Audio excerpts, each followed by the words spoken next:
Hello, it's that time again, time for God's Word.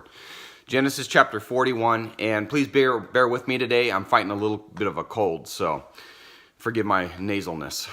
Okay, verse 1. Now it happened at the end of 2 full years that Pharaoh had a dream, and behold, he was standing by the Nile. And lo, from the Nile there came up 7 cows, sleek and fat, and they grazed in the marsh grass. Then behold, 7 other cows came up after them from the Nile, ugly and gaunt, which means lean or malnourished, and they stood by the other cows on the bank of the Nile. The ugly and gaunt cows ate up the 7 sleek and fat cows. Then Pharaoh awoke. He fell asleep and dreamed a second time, and behold, 7 ears of grain came up on a single stalk, plump and good. Verse 6. Then behold, 7 ears, thin and scorched by the east wind, sprouted up after them. The thin ears swallowed up the 7 plump and full ears. Then Pharaoh awoke, and behold, it was a dream. Now in the morning his spirit was troubled. So he sent and called for all the magicians of Egypt, and all its wise men. And Pharaoh told them his dreams, but there was no one who could interpret them to Pharaoh. This relates to what we discussed yesterday in chapter 40, that only God truly has the power for dream interpretation and would only tolerate one of his appointed messengers to deliver it. Verse 9.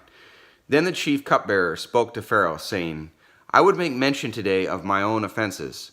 Pharaoh was furious with his servants, and he put me in confinement in the house of the captain of the bodyguard, both me and the chief baker. We had a dream on the same night, he and I. Each of us dreamed according to the interpretation of his own dream. Now our Hebrew youth was with us there, a servant of the captain of the bodyguard, and we related them to him, and he interpreted our dreams for us.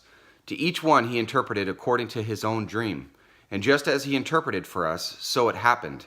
He restored me in my office, but he hanged him. Then Pharaoh sent and called for Joseph, and they hurriedly brought him out of the dungeon. And when he had shaved himself and changed his clothes, he came to Pharaoh. And that was typical protocol for approaching Pharaoh, the practice that they would do. Verse 15. Pharaoh said to Joseph, I have had a dream, but no one can interpret it. And I have heard it said about you that when you hear a dream, you can interpret it. Joseph then answered Pharaoh, saying, It is not in me. God will give Pharaoh a favorable answer. So Pharaoh spoke to Joseph, In my dream, behold, I was standing on the bank of the Nile, and behold, 7 cows, fat and sleek, came up out of the Nile, and they grazed in the marsh grass. Lo, 7 other cows came up after them, poor and very ugly and gaunt, such as I had never seen for ugliness in all the land of Egypt. And the lean and ugly cows ate up the first 7 fat cows. Verse 21. Yet when they had devoured them, it could not be detected that they had devoured them, for they were just as ugly as before. Then I awoke. I saw also in my dream, and behold, 7 ears, full and good, came up on a single stalk. And lo, 7 ears, withered, thin, and scorched by the east wind, sprouted up after them. And the thin ears swallowed the 7 good ears. Then I told it to the magicians, but there was no one who could explain it to me. Sometimes in the Old Testament, we'll see magicians have supernatural abilities, displaying that they had ties to dark magic or access basically to the powers of the devil. But God always has more power and more ability than Satan. Verse 25. Now Joseph said to Pharaoh, Pharaoh's dreams are one and the same. God has told to Pharaoh what he is about to do. Verse 26. The 7 good cows are 7 years, and the 7 good ears are 7 years. The dreams are one and the same. The 7 lean and ugly cows that came up after them are 7 years, and the 7 thin ears scorched by the east wind will be 7 years of famine. It is as I have spoken to Pharaoh. God has shown to Pharaoh what he is about to do.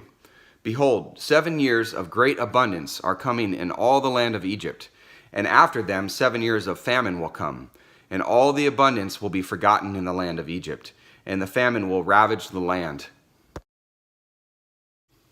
Verse 31. So the abundance will be unknown in the land because of that subsequent famine, for it will be very severe.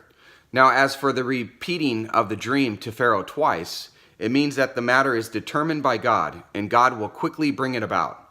Now let Pharaoh look for a man discerning and wise, and set him over the land of Egypt.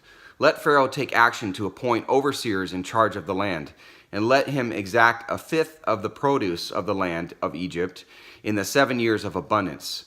Then let them gather all the food of these good years that are coming, and store up the grain for food in the cities under Pharaoh's authority, and let them guard it.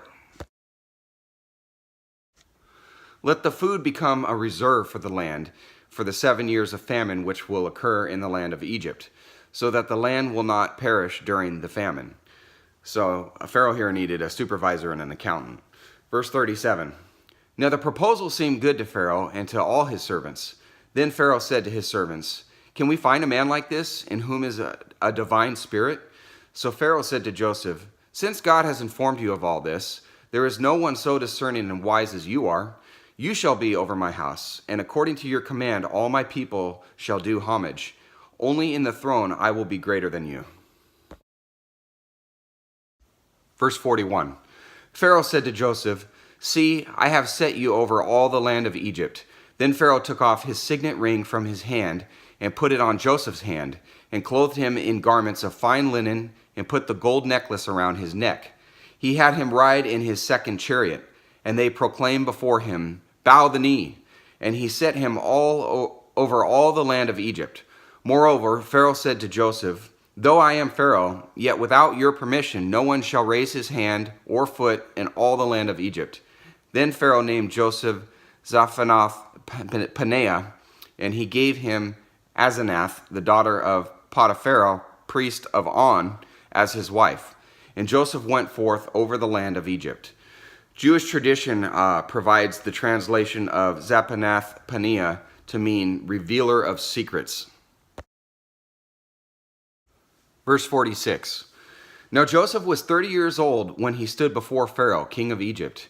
And Joseph went out from the presence of Pharaoh and went through all the land of Egypt. During the 7 years of plenty, the land brought forth abundantly. So he gathered all the food of these 7 years which occurred in the land of Egypt, and placed the food in the cities. He placed in every city the food from its surrounding fields. Thus Joseph stored up grain in great abundance like the sand of the sea, until he stopped measuring it, for it was beyond measure. Verse 50. Now before the year of famine came, 2 sons were born to Joseph, whom Asenath, the daughter of Potiphar, priest of On, bore to him. Joseph named the firstborn Manasseh, for he said, "God has made me forget all my trouble in all my father's household." Manasseh means causing to forget. Verse 52. He named the second Ephraim, for he said, "God has made me fruitful in the land of my affliction." Ephraim means fruitful. Verse 53. When the 7 years of plenty which had been in the land of Egypt came to an end, and the 7 years of famine began to come, just as Joseph had said, then there was a famine in all the lands, but in all the land of Egypt there was bread. Verse 55. So when all the land of Egypt was famished, the people cried out to Pharaoh for bread. And Pharaoh said to all the Egyptians, "Go to Joseph, whatever he says to you, you shall do." When the famine was spread over all the face of the earth, then Joseph opened all the storehouses and sold to the Egyptians, and the famine was severe in the land of Egypt. The people of all the earth came to Egypt to buy grain from Joseph, because the famine was severe in all the earth. Great chapter. Looking forward, there's obviously a lot more to come that we're familiar with, but love this story. Okay, guys, see you tomorrow. God bless you.